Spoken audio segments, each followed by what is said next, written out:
All right, so we're going to go ahead and get started with today's presentation. Welcome to Student Success Week. It is Thursday. This week we've seen about 100 students stop by it between the individual sessions, a lot of them in recordings and watching them late at night, which is probably no surprise given the circumstances that we currently live in, that students are more active in the evening than they are during the daytime. So we'll go ahead and get started and introduce ourselves. I am Tyler Sanders. I'm the Assistant Director of Student Excellence and Development here at St. Leo University.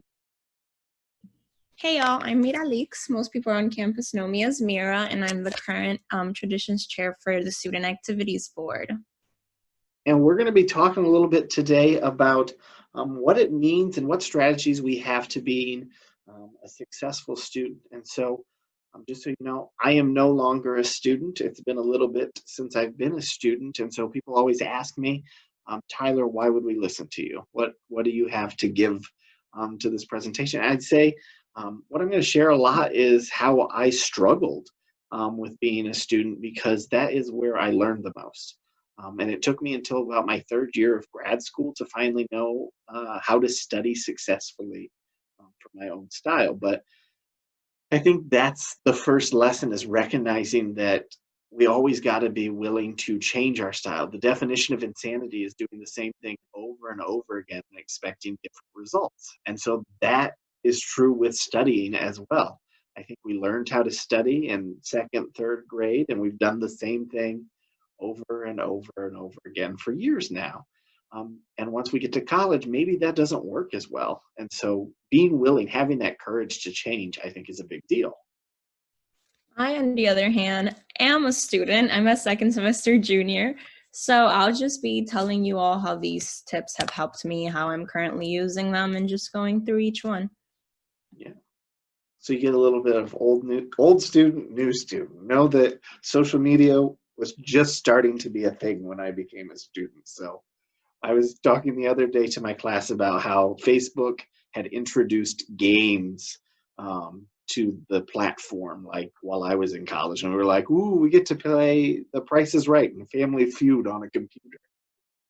Yeah, so here we go. So let's start off. I think the first thing that we have to do is define what is success. If we're going to be a successful student, what does it mean to be a successful student? And so just think about, and if you have a piece of paper in front of you, write out what does success mean to you?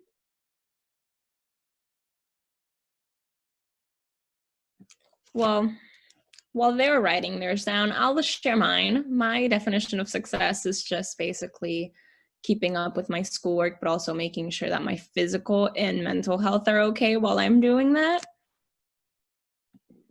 Being well. I think a lot of people think about goals, is attaining some kind of goal. Probably in St. Leo, the reason a lot of students are here, maybe the reason you're here, is to get a certain grade or to get a diploma. I think success is measured in a lot of different ways. And so that's the reason we start out with what is success, because we have to define it for ourselves, whether that's being well, whether that's getting that grade, or whether that's enjoying life. Potentially, it's learning something. I think that every day, if we learn something new, that's really cool.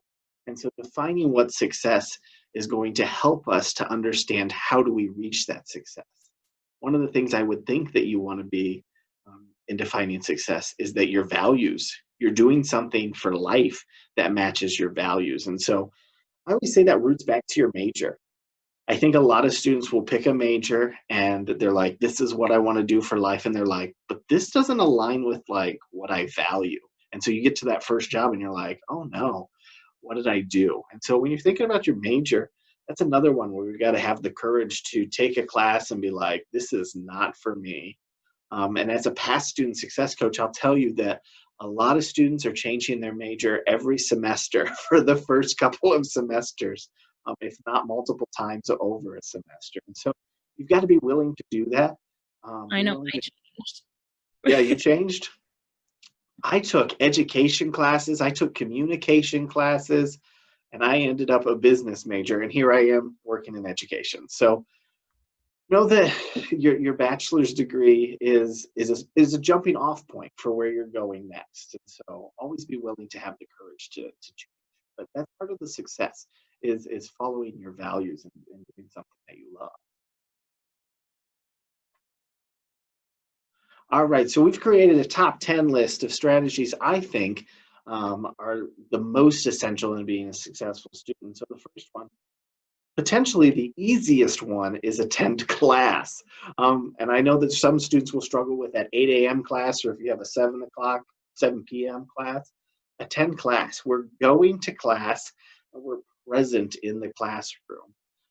Recognize that, of course, we do have absences. There are going to be days when you're not well. But I think about when you're missing a class, you've got to have a reason. There's got to be a reason for missing the class. Wellness, another priority. If there's like a paper or something, maybe an internship interview would be a good reason to miss a class. And when we're missing a class, we're not just not going, right? We're communicating with a faculty member that we're not going to be present. We're talking to somebody who is in the class so that we're able to understand what did we miss. We don't want to miss assignments or something that may have to be turned in. We're following up on the class, looking in D2L to see what may be missed or if there's a recording of the class so we can go back. We can't just skip class, because when we skip class, we miss deadlines, we miss something that we need to be active in. That point when the teacher, all the teachers, everybody says, this is something you're going to need to know for the exam. If you're not in class, you miss that. And so you've got to find that person. I always say in each class, find that person who's your accountability buddy, somebody who can rely on if you aren't able to make it to class. And then just for me, I think this is huge. I think as a freshman, you're like, attendance isn't that important. But as you get further in college, you realize that it is really important. Like you mentioned, due dates are super important. And then one really big thing for me is that the professors get to know you, know your face. They're more willing to help you. And attendance most of the time also means participation, get a higher grade. And then this is my own little personal tip for this semester. The other day, I actually got a flat tire and I couldn't make it to campus. So I emailed my professor and let him know that I would be joining class through Zoom. So that's an advantage this semester. If you can't join, there's always class recording so that at least you're present. Right. I think that it's so important. I remember the first time I was going to miss class because I was sick, and I texted my mom and said, is it okay if I miss class? And she texted back, I don't care. Like, I was like, oh, okay. I didn't know that this was something that was so willy-nilly. But for those of you that are missing class on the regular, and I know within my classes there's already some students that this is happening, figuring out how do I get to class, whether that is in Zoom or whether that's in person, finding that thing that works for you to make sure you're there. And when we are there, we're taking notes. So I think note taking is key. When we think about retaining information and remembering information, we have to see information 5 to 7 times. 5 to 7 times to remember information. And so when we go to class, we get to hear the lecture. And then when we're in the class, we're taking the notes. Now, the method that I love to share with people that I did not know as an undergrad is the Cornell method. And so what we're doing is we're splitting up that note sheet into 3 different sections. And when you're in the classroom, you are filling out the notes just like you've probably been doing with bullets or whatever here in this note section. When I get out of the class or during class, I'm putting in the keywords. And then later that night, the next day, this bottom section is used as a study tool. We are summarizing the information that is included in those notes. And so when we think about retention 5 to 7 times, we've listened to the lecture, we've written notes, we've written keywords, and now we've written a summary. So we're already well on our way to retaining that information. And so I think it's so important to have those notes during a class. You've got to take some notes. And I'm going to push this because the research is showing it. Paper and pencil, pen and paper, whatever that may be, devices don't work. Computers, phones, tablets, we are not retaining information the same way because our fingers are doing the work instead of our brain. where we have to write out. So find that old school method that works for you, and that's going to be my suggestion. If you do want to type it up later because it's easier to organize, which I totally understand, that's another part of that retention tool, is you having the writing and also the typing. Yeah, like you said, I have this written down. It's proven that writing just improves your memory and how you remember things. One really big one for me is highlighting. Mm, Anything that stands out is important, highlight it, but don't go highlighter happy.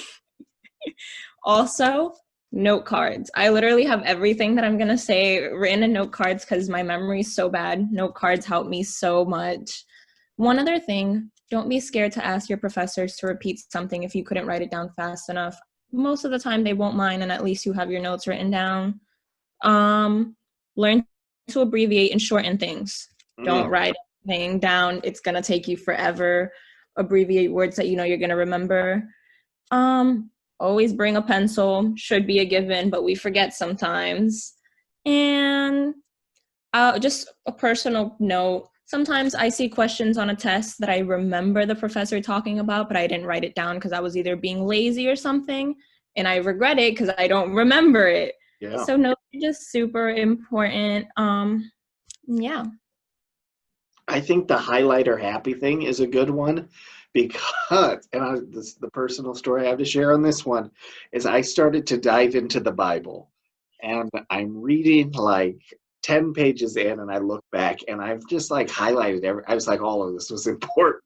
But that's not, if I did that to a bio textbook, that is not going to help me retain that information. So figuring out those keywords and finding out ways to use that highlighter effectively is what's really important. You don't need to be highlighting full sentences. To be Um, fair, you don't even need to be reading full sentences. You got to be, that's the skimming method, and that's really important. mhm. Textbooks, they're pages and pages and pages of content, but you really only need to remember those key terms. Also, with notes, I think it's really important. Don't just write down what's in the PowerPoint. If the professor's saying it, it's most likely important. You should be writing it down. Mhm, for sure. Number 3. So we're in the classroom, we're there for attendance points. We're writing down notes, but we need to also be an active participant. This one is really important because I think I always tell the story when we're in like first grade and the teacher tells us a story about a boat. She's like, this yellow boat sailed across the sea and they ran into pirates. And we get to the end of the book and the teacher's like, what color was the boat? And it's just like this picture shows. Kids are like raising their purple, blue, pink, green, yellow. And we're willing to take risks at that point to answer the question and be an active participant. There's a point in our life where we realize maybe we don't know the answer. And so we get laughed at, or the teacher corrects us in a stern way. I think we've got to be willing to be that active participant again. The best part of college is that each semester you get a fresh start. You're in new classes where you may know a few people, but you don't know everybody. And so they don't know if you're an active participant or a silent participant. And so that's your shot. That's your shot to just be like, I'm going to be that talkative guy this semester. Because by being active in the class, we improve that retention. We become more engaged with the material. When we think of, what is the learning strategies? We think about, we have remembering, but we then have analyzing and putting it into evaluating and putting it into action. That's part of being active in the classroom. Yes, it's great to memorize a word, but when I memorize a word and now I'm able to put it into my own life, that helps with that retention of information and remember to apply it. Application was the word of information. So we've got to do that. It's scary for sure. In the classroom, I am very much an introvert, but sometimes you got to take those chances or find a way to be active. For introverts, if there's discussion boards, if there's papers, find that way that you can be. We're going to talk about a couple of these. Going to office hours, find that way that you can be active. Yeah, what's really important about this for me, once again, participation grade, that could really bump you up. Just like, something, just try to participate. And then if you have class with me, you know I'm that one annoying student that's always raising their hand, always talking about something. Because I mean, I'm at that point where if I'm wrong, I'm wrong. At least I tried. But if you're engaged, you learn more. And one other thing for me is if nobody's engaged in the class, it's going to be boring. You do not want to sit in an hour, 20-minute or 50-minute class where just the professor is talking the whole time. So that's right, for sure. That is what makes a class fun, I think, is when there's some form of engagement or discussion or debate is taking it to the next level. And that's how you do with any kind of education, is once you get involved in that discussion and involved in that learning, you're taking it to a different level. So speaking of active, I included an activity here. And so what I'm going to do is I am going to uh, read off some words. And what you're going to do is try to remember those words. So if you have a piece of paper or pencil nearby to try and remember these words, I'm going to read the Should I word. just stop writing these things down to challenge myself? Stop writing them down. Like, should I not write them down in order Yep. to challenge myself? Is that the goal? Yes. So don't take any Okay. notes. Just listen to what I say. And then after I have finished, I'm going to ask you to try and write as many as you can remember. Sound good? Okay. All right. It's all good. Here we go. There's 15 of them. So, girl, heart, robin, purple, finger, flute, blue, child, eagle, lung, green, hawk, man, organ, and piano. Go ahead and take some time to try and write those.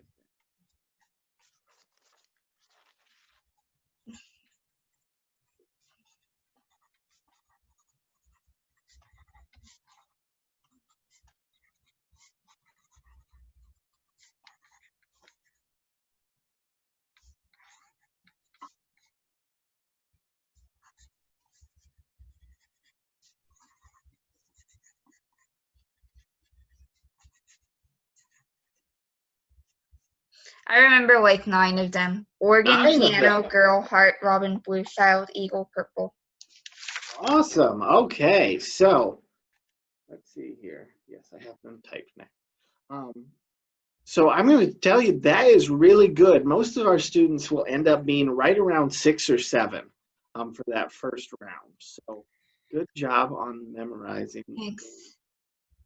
So we're going to do it again. So if you could hide your paper or fold your paper so that you can't see them, this time I'm going to show them on the screen so that you can read them in your mind. You're seeing them and also hearing me say them. All right? Okay. All right. Here we go. Girl, heart, robin, purple, finger, flute, blue, child, eagle, lung, green, hawk, man, organ, and piano. Go ahead and take some time to try again.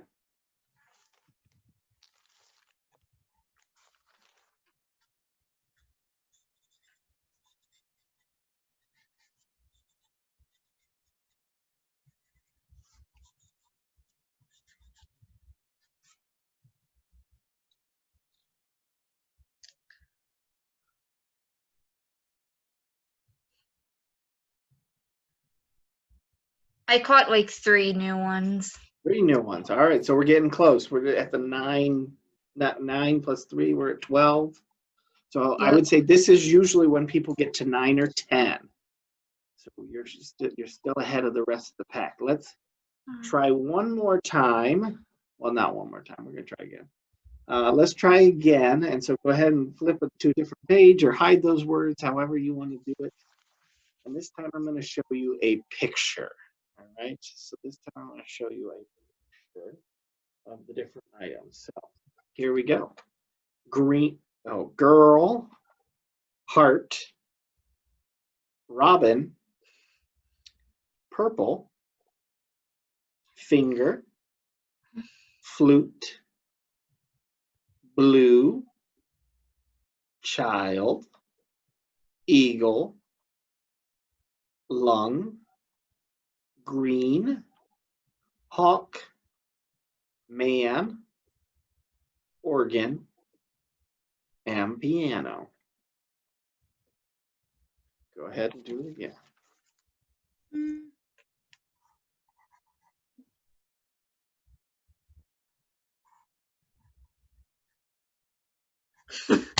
Long for some reason.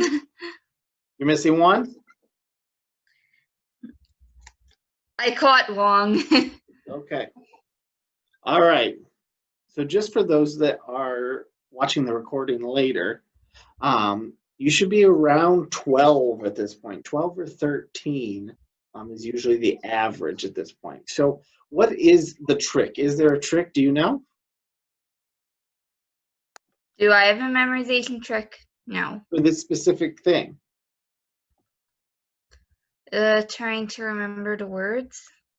Yes. So the trick here is that they're in categories. So there are 5 categories. There are 3 colors, 3 people, 3 instruments, 3 body parts, and 3 birds.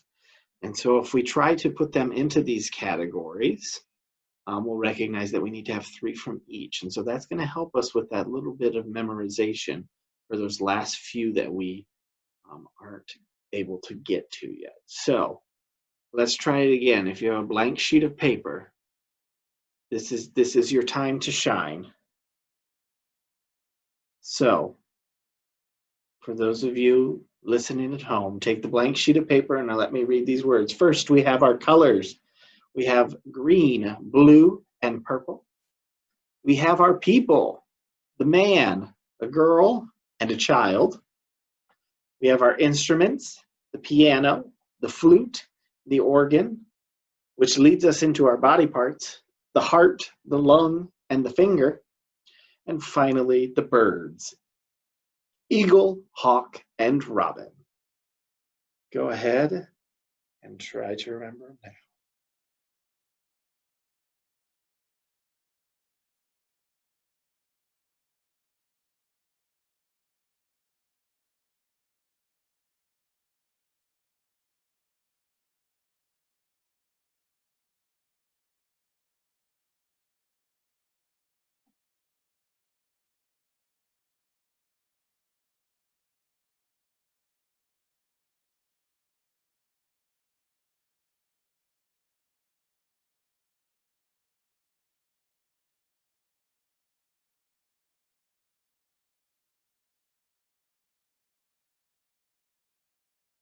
All right.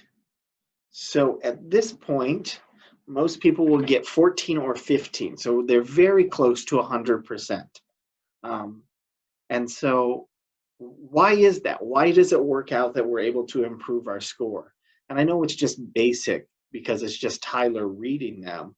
But it goes to that piece about being active in the classroom. And I talked about you need 5 to 7 ways to retain information.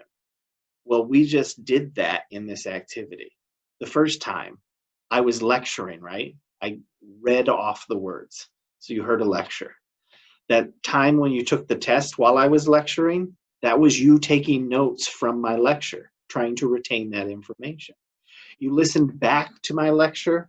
Maybe that's reading the textbook is when I was showing the words. You're reading the textbook and taking notes again. I showed you the pictures of the different words. That is just like coming up with a study strategy, like we talked about note cards. And then figuring out that those words are put into different categories is another study strategy. And then we take the test and we've made it to 7. And so that's how we move through to 100%. If we just go to the lecture, like I said, most students will end up with a 6 or 7 out of 15. that's going to match pretty close to what your grade will probably be on an exam in those classes. Is once you add those little things, they're pretty accurate in matching just from this simple quiz that we took here into like an actual exam in the class. And so we've got to make sure that we do those different things to be active in the class to help retain that information. Number 4, ask questions. This is so important because there's a good chance that somebody else in the class doesn't know what's going on. If you have that question, somebody else has that question. And so not only are you supporting yourself, but you're supporting others. If you don't understand something and it's going to be on a test, you want to be able to have that heard in a different perspective. That's where I hear it a lot. When I think about math, there's a lot of students who will see 2 plus 2.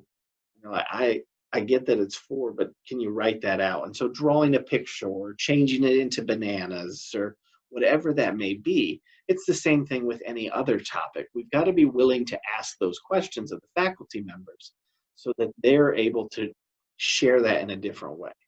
And when we do ask those questions, we become an active participant and the faculty member is aware of that.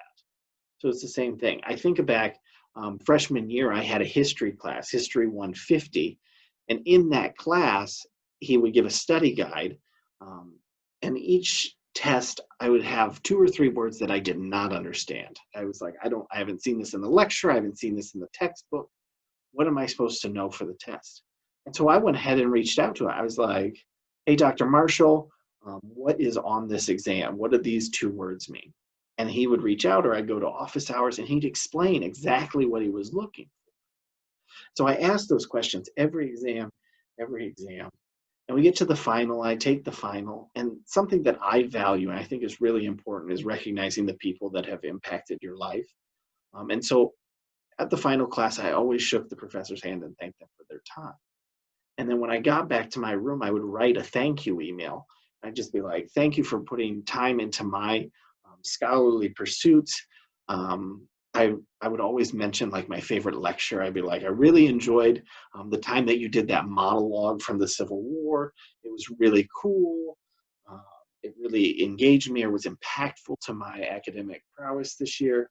And then I'd say my goal for this class was to get a B plus, an A minus. I would always put what my goal was going into the class. And I'd just say thank you and sign my name. Now, some faculty members would respond with these glowing conversations about how they enjoyed that presentation I did or that video I made.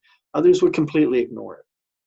For Dr. Marshall, he responded and said, you know, Tyler, I just finished grading your final, and you didn't end up with that goal grade.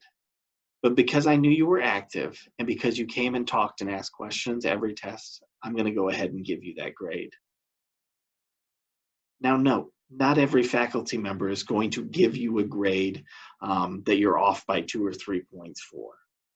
But if they know that you're active, if they know that you're trying to learn and earn a certain grade, they can work with you and support you. It's the same thing that she was talking about earlier, that when a faculty member sees you in the classroom, they start to remember you. This is the same piece, is that you've got to ask those questions so that they know that you're actively trying to learn in the class. I really like that you mentioned that if you have a question, other people most likely have that question as well. So it's important to not be scared to ask questions. There's really no dumb questions. Like, just, you're helping other people. Believe me, you're helping others and yourself.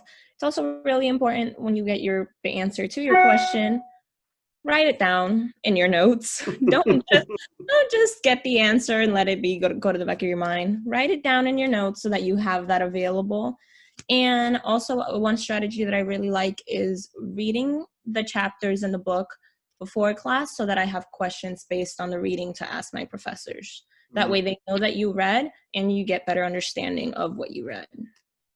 For sure. I always think class, I say it's equal to watching a TV show. And when we think about TV shows and we think about Netflix, do we ever just click on something out of the blue? Or do we watch the trailer, talk to our friends beforehand? It's the same thing. just looking and skimming over the textbook before you actually watch the show, going to the lecture, gets us some insight to what we're going into. It gets us those questions, right? The same thing happens when we're watching a trailer for a movie. We're like, wait, what's going to happen? What does that mean? And so we go into the movie, we go into the lecture with those questions. I like that. It's real life. We've got to take entertainment. I would call class and movies entertainment the same way, because you're trying to learn something from a movie. It may be presented in a different way, but it's the same. It's the same. Number 5, visit office hours. The faculty have given you office hours. It is your time. So far, we are, week 4, and no one has come to my office hours yet. And they have tons of questions, and they have not turned in assignments, and they come to class and they're really confused. Office hours is your chance to network with a faculty member, to get to know them on a different level, and to also get those questions answered. And so I think it's so important that you at least go to your faculty members' office hours once a semester, if not once every month. All right, Tyler, I'm going to tell you why I think most of your students aren't going to office hours. Go ahead. Most of us think it's annoying. Most of us think we're annoying you.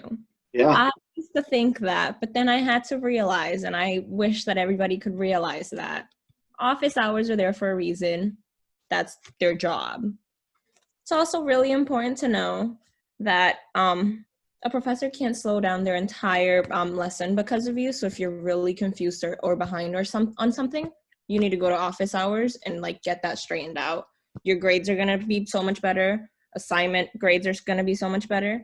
And your professor, once again, is going to appreciate the effort, and they're going to see you're putting in the work that you need to for that class. For sure. And I think that's key, is once you go to office hours for the first time and recognize that you're not annoying, and sometimes faculty members will keep you in the room they're like, somebody to talk to me. Tell me more about how St. Leo is for you, or why you picked a certain major. It's real life. Office hours are meant for students and to support students. And if you don't go to them, they can't support you. So I always tell myself, come to office hours, come talk to me. I want to get to know you. And this semester specifically, if you want some time with some St. Leo faculty members and staff members, go to those office hours. Number 6, seek out resources. I literally always forget to change this picture. It is from 2 or 3 institutions ago. This is Michigan. But know that St. Leo also has resources available all across campus. A lot of them are virtual at this time, but if you want to stop by, I think get to know as many of the resources that you have. The Cave, we have tutors, we have supplemental instructors, we have PAL coaches that are just there to have that peer mentorship role in your life. Know who your student success coach is and who your faculty member is. We're going to talk about that in a different one. There's so many resources on campus, and that's part of the tuition. People are always like, why is tuition so high? It's because students wanted resources. And so when you're paying in, you're paying for these resources. And so do not think that you're annoying. Make sure that you use your resources. Abigail just wrote in the chat, what college is this? This is Western Michigan University. Now, with resources, I think St. Leo has great resources. Let's just give a shout out to the Cave real quick. Yeah. We have so many great tutoring services. Everybody's so nice and friendly. Just check it out, see how you feel about it. Another big one are resources like Khan Academy. Listen, I follow them on Instagram because I like to keep up with them, and they've just helped me so much throughout my college experience, especially with math, for people who aren't good at math like me. Another big one is YouTube, not just to watch music videos. If I don't understand something, I will YouTube it and watch as many videos as I have to watch. And then make sure you're reading your books. A lot of the times they answer your questions and you don't even realize it. And if all else fails, once again, go to your office hours. That's a resource. It is. It is. Another big one that I talked about in a different meeting today was Google. And use Google when you have a question. when you have a question in general, go to like a bunch of different sources. You're going to be able to figure it out on your own. But if you Google St. Leo and then whatever topic you're thinking about, it is going to send you directly to where you want to go. I get a lot of questions about where do I get transcripts from? If you Google St. Leo transcripts, it pulls you up the website to request transcripts. And so I'm always like, you added an extra step by including me in this. So don't be afraid to Google things because that's going to get you to the right resource too. So yeah, I do agree. I Google everything. That's like my number one best friend.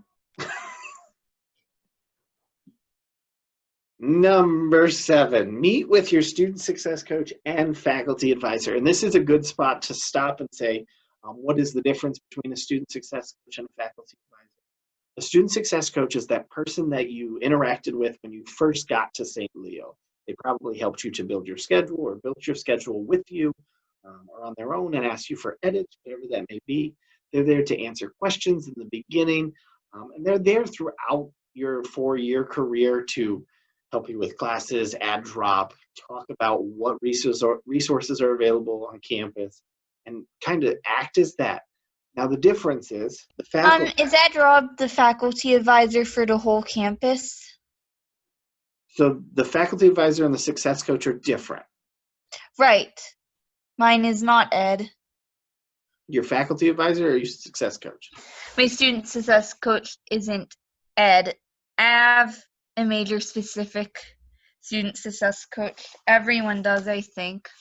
So the student success coach are going to be split up by college, typically. Yes, that's how it is with me.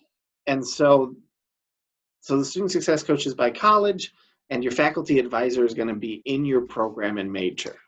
And so this is where the difference really draws, is that they have experience in your field. A student success coach loves and supports you and wants to be able to help you. But at the end of the day, I do not have a biology degree, so I cannot give you an internship in biology.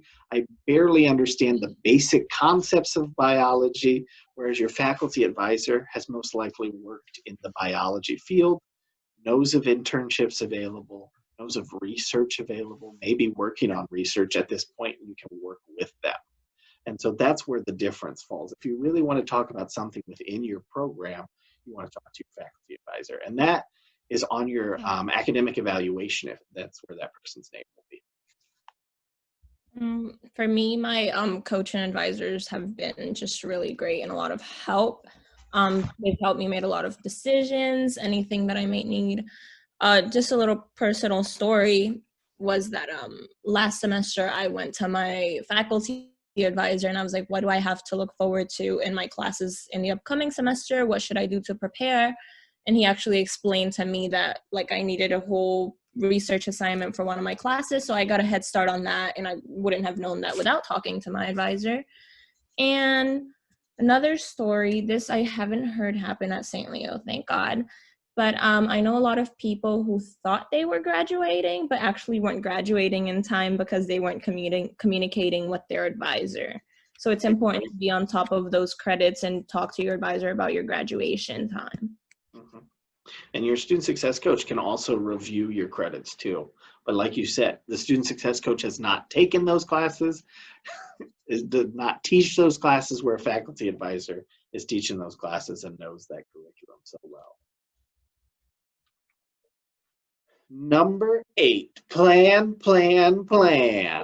This is a big one. I love to talk about time management because I'm a big fan of time management. It's the one that I was really bad at until grad school. But the idea is in the first 2 weeks of a semester, 80% of our semester is already planned out for us. In the first 2 weeks of a semester, 80% of the semester is already planned out for us. And that's going to be syllabi, that's student organizations, et cetera, et cetera. It's already there. And so we've got to get it into some format so that we can categorize and prioritize what's the most important. I, of course, am a big fan of the giant calendar. I think that everyone should have a giant calendar. And this is where I'm going to put the syllabi. And so if I end up and October 2nd has 3 big papers or 3 big assignments due, I am able to take one of those assignments and move it back to here and another one and move it back to here. You can change the deadlines for yourself so that you're not focusing on all 3 on that last day. But you've got to be the one that does that. And you have to lay it out on the big calendar. I mean, you could do it on a small calendar, I suppose. But you've got to create those artificial deadlines. The other way I prioritized what I would take is maybe a Friday. And I just said, I'm not going to do anything fun on a Friday. I'm going to work through my to-do list. That's another list you should have of what's the priority and what's due. I'm going to work through this as much as I could. And I learned this 3rd year of grad school. It's the first time I did this. And I would get through a month worth of work in one night. I'd get through a month worth of work in one night. I'd submit a paper 3 or 4 weeks in advance. The faculty member would respond and be like, hey, I reviewed this. If you want to do it again, I'll give you more credit for it. And I'm like, what? No one had ever offered that to me before I turned stuff in. I was like, what is this world? And, you know, it would come to the deadline, and a big deal at Western Michigan was Chicken Finger Tuesdays. And I'd be like, hey, class, who wants to go out for Chicken Finger Tuesdays tonight? And they'd be like, we have that big paper due. I'm like, I did that weeks ago. But, like, come up with that way that you can get ahead so that you get to give yourself some time back. I think it was so cool. I wish I would have done it in undergrad. That's why I suggest it to all of you. But figure out the ways that you can plan through your life so that you have that time for yourself. And if you're not into the giant calendar, there's always cute little ones. Mm-hmm. This is the one thing that keeps me sane every semester. So what I actually do is I'll go through every single syllabus for my classes, and I will write down every single due date. I know when everything's due, so this is what I have so far for September. And everything's right there. Like you said, I like to get ahead with certain things, but at least I have everything written down with due dates. Like, nothing's getting past me with this. Also, a tip for people that are tech savvy, your notes app on your phone lets you make a to-do list, and it lets you check stuff off. So I don't really write my to-do list on a piece of paper. I just do everything on my phone and check stuff off as I go, and it's super helpful. I've had some students say that they use their phone for their calendar and they really struggle with that. And I believe that is because we live in notification world. And I get a bajillion notifications. And so if I put something in my phone that says, finish paper tonight or essay due tomorrow, I am going to swipe that right off my phone. And so I think that's why a physical copy is really important in that idea. This is like my to-do list for like the month. So then you just like press it. It's pretty convenient, but I do agree paper is always so much better. I think it works for a to-do list. I think it's when people put it in as a reminder of something, an essay due or something like that, because then you start to forget about it. Number 9, study with others. So this is just general, I talked about a little bit ago, is having an accountability person. But having that person is so important when it comes to, one, just education and learning in a group is so much, I don't want to say it's more essential. It's more effective because you're able to bounce ideas off of each other. So you think about that idea, the thought of asking each other questions and coming up with test questions. This was always me, is that I'd come up with a test question and they'd answer it and I'd be like, no, that's wrong. And they'd be like, no, you're wrong. And so this gives you the opportunity to learn a little bit from being wrong or having somebody challenge your answers. Because if you do a study guide by yourself, who is the person that's reviewing your study guide to make sure it's right? No one. And so making sure that you're working with others helps to build camaraderie towards completing tasks and being excited for each other, celebrating each other's successes when you do well on tests, but also challenging each other to make sure the knowledge is correct. Yes, I do think that it's important to study with people in your major because they can answer any questions you may have. They might have taken the course before, so they know like the material. And just something that I wanted to point out with this is don't get distracted. Mm. There's a big difference between studying and having social hour. So I mean, like set out actual studying time and get your work done. Yeah. That's another one that I learned in grad school. If we're going to have social hour, let's do social hour for an hour and then no talking. This is the homework room now. Because I mean that is some general ideas when it comes to studying is if you're not in the mindset to do it, it's not going to happen. And so setting aside when are we studying, when are we having fun? Number 10. Uh-oh, did we lose? Oh, no, there you are. Okay, number 10, be well. I have a lot of friends that right around January 1st, they say, I'm going to be well. I have a gym membership. That's great. They never end up using that gym membership. But I think when we think about wellness, we've got to think about the 8 dimensions of wellness. And I did a video that is also shared with these other videos, and it's on the email that's been going out about Success Week, about the 8 dimensions and making sure that they are like a wheel. And once we break that wheel because we're not doing well, our tires don't work. And so we've got to think about emotional wellness, social wellness, physical wellness, environmental wellness, occupational, financial. We got to think about all of them.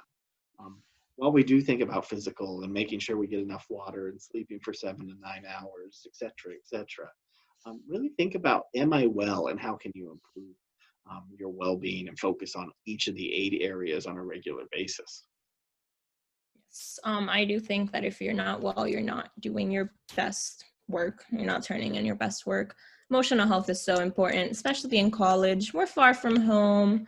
It's a new environment for a lot of us. So emotional health, got to stay up on top of that. And I think that a way to do that is to find some peace and relaxation time, take some breaks between assignments, anything like that. And eating. Go to the caf, it's there for a reason. Have snacks in your room because a lot of us just get so caught up with day-to-day things that we forget to go to the caf.